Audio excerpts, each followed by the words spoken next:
set to begin in just hours here. How long will it take to elect a new pope? What New York City Cardinal Timothy Dolan said right here today, and another cardinal here telling our James Longman if there's no new pope by Friday, what that would signal. Tonight, Motown legend Smokey Robinson facing alarming new allegations. What we've learned. New details about the suspect who crashed through the front gates of Jennifer Aniston's home. Police now say this was no accident.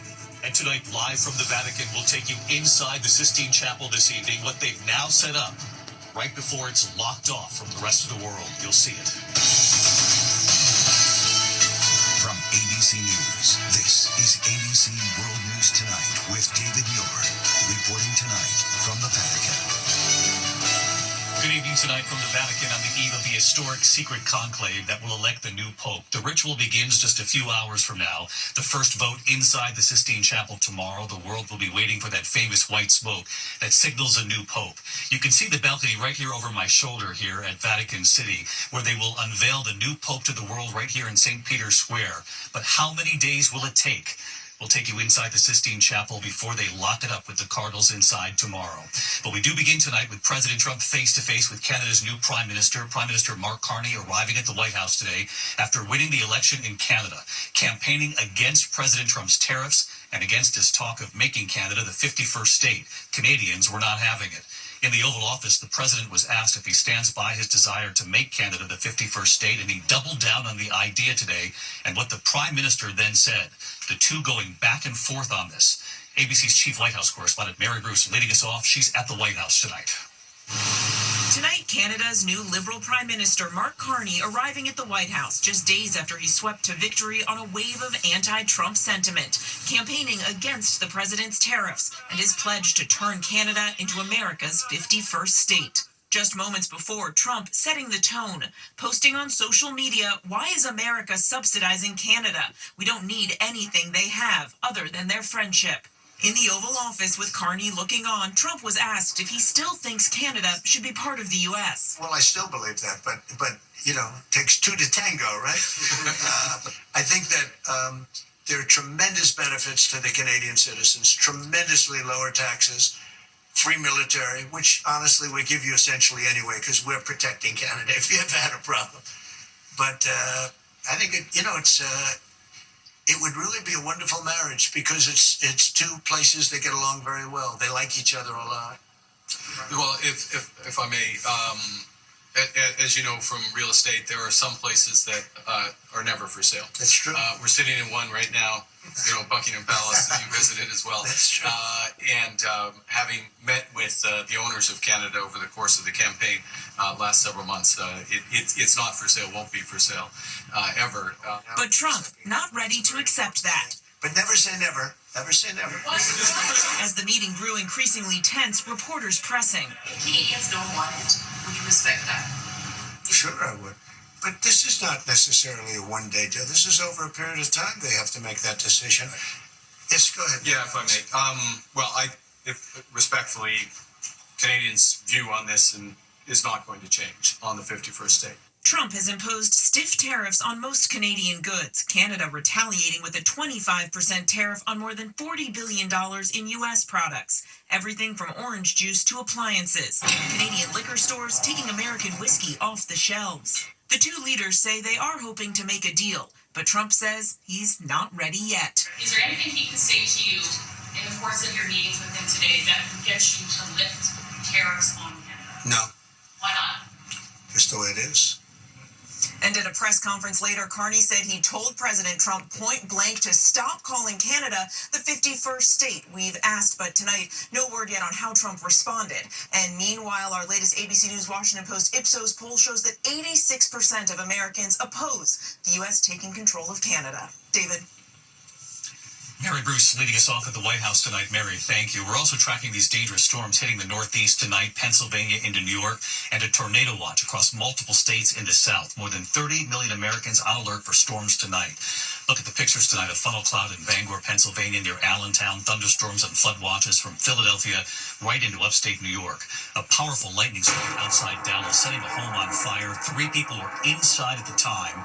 No one was hurt. And in Brenham, Texas, floodwaters sweeping away a 10-year-old girl. her body was discovered today.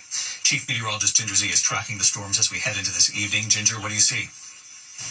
Hey, David, the skies have been swirling just west of us. New Jersey, parts of Pennsylvania have seen severe thunderstorm and tornado warnings. Byerstown, Pennsylvania had a gust over 64 miles per hour. Now, that's that really slow low-pressure system, and that is going to also produce flooding. There's another very slow low-pressure system. Texas, Louisiana have been dealing with that. We're kind of in this stuck pattern called an omega block. But Louisiana and Texas having that tornado watch and the flood watches through Mississippi and coastal Alabama. Now, this is because of rounds of rain that's going to come. A lot of places will see more than a half foot. And tomorrow, New Orleans finds themselves in that level 3 out of 4 significant flash flood threat, David. Ginger Z with us tonight. Ginger, we'll see you first thing in the morning on GMA. Thank you. We turn next tonight to the newest scare at the airport. 2 crowded United passenger planes at the San Francisco airport clipping wings. Meantime, the growing crisis at Newark Airport. Nearly 1,000 flights canceled since news of that air traffic control outage. Air traffic controllers losing contact with passenger planes in the air for up to 90 seconds.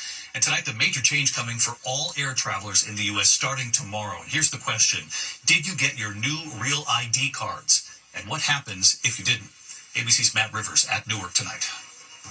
Tonight, 2 United passenger jets clipping wings as one of the planes pushed back from the gate in San Francisco. Overnight, this flight headed to Sydney, striking another bound for Hong Kong. No injuries reported, but hundreds of passengers forced to deplane.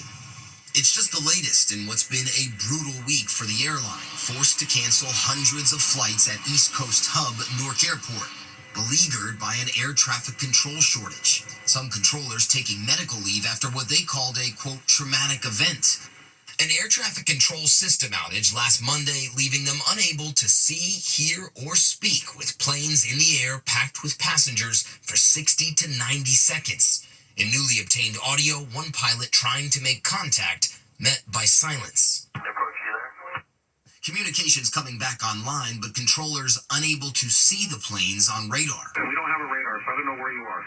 Today, Transportation Secretary Sean Duffy promising to update the decades-old infrastructure. We are going to fix it.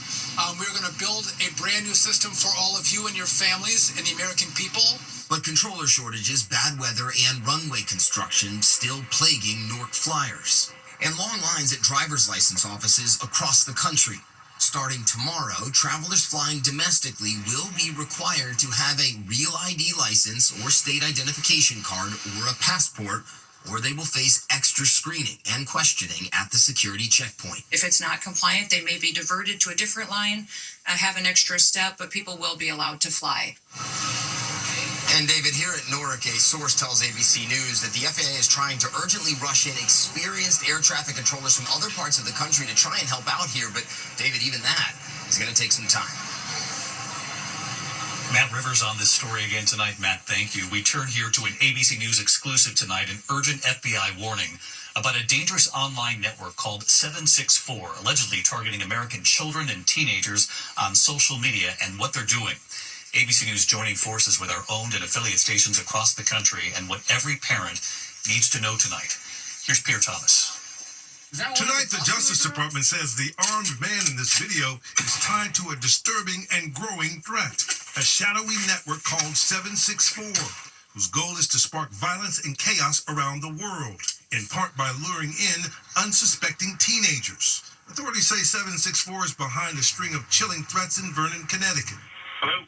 I have placed 2 explosives in front of Rockville High School, okay? And if they fail to detonate, I'm just going to shoot every kid I see, okay? The call was a hoax coming from overseas, but with help from a teenage girl living right in town. He was doing these threats with her knowledge and with some of her input. 764 targets kids on social media and gaming platforms, extorting them into sending violent and sexual content. They will encourage them sometimes to commit suicide. They will encourage them to do cutting. They will encourage them to harm their pets. They're using basically psychological warfare on children. That's right. They gain the trust, and then they continue to build that trust to the point where they have power and the ability to blackmail the child, basically. The suspect in the fake bond threat convinced that teen he was her boyfriend. Soon she was sharing pornographic pictures of herself and was fully indoctrinated, defacing a Barbie with those numbers 764. Before it started, She was a child who was on the honor roll. She had a lot of friends, and then slowly that started to change. ABC News agreed to alter the faces and voices of the girls' parents. I wanted to scream, "Not my child." David, the FBI is warning parents to pay attention to who their kids are talking to on social media and gaming platforms. Tonight, the FBI is investigating more than 250 suspects tied to 764, with every field office involved. David? Incredible reporting here from you and our stations across the country. Thank you. Here at the Vatican tonight, the secret conclave set to begin in just hours here. The Sistine Chapel, where the cardinals will meet, has been secured tonight. And of course, the question here, how long will it take to elect a new pope? What New York City Cardinal Timothy Dolan said here late today, and another cardinal here telling our James Longman, if there's no pope by Friday, what that would signal. Here's James. We are hours away tonight from one of the world's most ancient rituals, the conclave to choose the next pope. Cardinals from around the world Pray for us. together for one last pre-conclave meeting today, performing two final acts, breaking Pope Francis's fisherman ring and destroying his papal seal. Tomorrow, proceedings will begin with a mass at St. Peter's Basilica at 10 a.m. local, 4 a.m. Eastern. Then the 133 voting cardinals will file into the Sistine Chapel by 4:30 p.m. Rome time, 10:30 a.m. Eastern, and under the vaulted magnificence of Michelangelo's 500-year-old frescoes, they will take their solemn vow of secrecy. No phones, no computers, no televisions, completely isolated from the outside world. Then the Master of Ceremonies says those famous words, extra omnes, everybody out. The doors are then closed, and the conclave is expected to start voting around 5 p.m. Rome time. That's 11 a.m. Eastern. New York Cardinal Timothy Dolan says the first vote could be revealing. Now, I have to tell you, that first ballot is so significant, because then you see who are the leaders. This is the most diverse conclave ever, and 80% of the cardinal electors were appointed by Francis, like Cardinal Luis Herrera from Ecuador, chosen by Francis just 4 months ago. You must be excited. I mean, you're about to go into conclave. Once in a lifetime, maybe. I don't agree. It's a gift, he says, a blessing. I never dreamed of doing this in my life. He wants a pope as personable as Francis. So it's men like this that really personify Francis's church, men from all four corners of the earth. This is the faith of Francis's church. The cardinals will cast secret ballots up to 4 times a day. A candidate must win 2/3 majority, and because of the timing, only one vote is expected tomorrow. Ballots will be burned twice a day in the following days. If black smoke is released from the newly installed chimney, no winner. White smoke means a new pope has been elected. And today, one cardinal telling me he'd be surprised if we don't have a new pope by Friday. If on Friday night the Pope is not elected, it will be that something unexpected happen. So the first vote will take place here tomorrow afternoon, David, and whatever the colour of that smoke, black or white, we will be right here live on air. Remember, Benedict and Francis were elected within 2 days, so as that cardinal told me, if there isn't a new pope by Friday, something's up. David? Something's up. James Longman, who chased down just about every cardinal here in Rome, James. They didn't all answer, but some did, and we appreciate it. As James mentioned, we'll be on the air around 10 a.m. live, 10 a.m. Eastern tomorrow. Thanks, James. To other news tonight, the Supreme Court has cleared the way for President Trump to ban transgender service members in the military. A lower court judge halted the ban, calling it unfair, exclusionary policy. But the High Court's conservative majority allowed it to take effect while the case is litigated. The Pentagon can now begin discharging some 4,200 active duty troops who are transgender. Tonight, U.S. officials watching India and Pakistan closely. India firing at least 3 missiles across the border into Pakistani-controlled territory. India claims they were targeting terrorist infrastructure. 1 child reportedly killed, 2 others injured. Tensions have soared between the nuclear-armed neighbors over last month's militant attack on tourists in the Indian-controlled portion of Kashmir.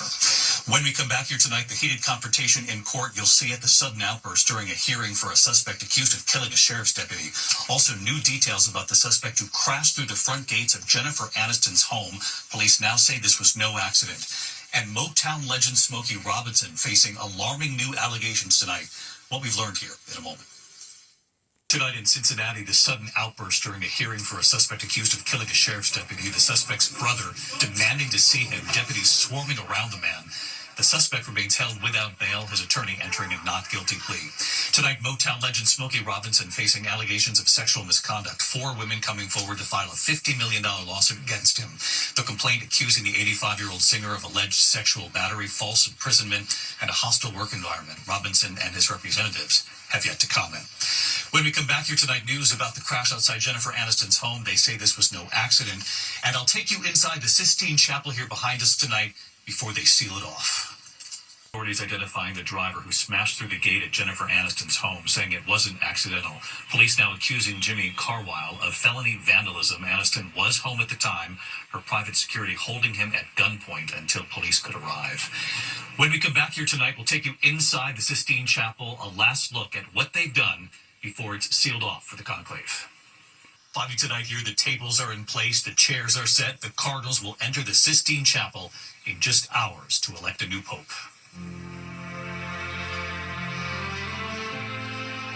The eyes of the world will soon be on St. Peter's Square here at the Vatican. The secret conclave to elect the next pope starts in just hours here. The first vote with the Cardinals locked inside the Sistine Chapel comes tomorrow. And tonight they have now sealed the entrances to the Apostolic Palace, affixing the seals with the words Conclave and 2025. Above the Sistine Chapel, Vatican firefighters have been on the roof. That chimney with the smoke that will signal to the world a new pope is now in place. Each of the cardinals in the chapel will write their choice and place their ballot one by one at the front of the chapel in this urn. Each cardinal bowing to the altar and then returning to his seat. The ballots are counted and then connected with a single thread. Until there's a 2/3 majority, there is no new pope. And all of the ballots are burned after each vote. The wooden balls, 133 of them, part of the roll call here for each of the cardinals who are eligible to vote. Tables line the chapel, and the chairs now set in place with each of the cardinals' names. This conclave will be like no other. 135 cardinals eligible to participate. 80% of them were appointed by Pope Francis. They come from every corner of the world, 71 different countries. The largest and most diverse conclave in recent history. The youngest cardinal is just 45. The oldest will turn 80 the week after the conclave starts. They will cast their secret ballots up to 4 times a day. 2 votes in the morning, 2 votes in the afternoon. And once they reach that 2/3 majority inside the Sistine Chapel, the famous white smoke signaling a new pope. And inside, the white papal garments come next. They're hanging already in the so-called Room of Tears, where the new pope will come to change, to pray, and perhaps shed a tear before being revealed to the world just a short time later. And we'll be on the air live as the Cardinals enter the Sistine Chapel right around 10 a.m. Eastern tomorrow, live on ABC. And then every time there's smoke, we'll come back on. I'll see you tomorrow night. Good night.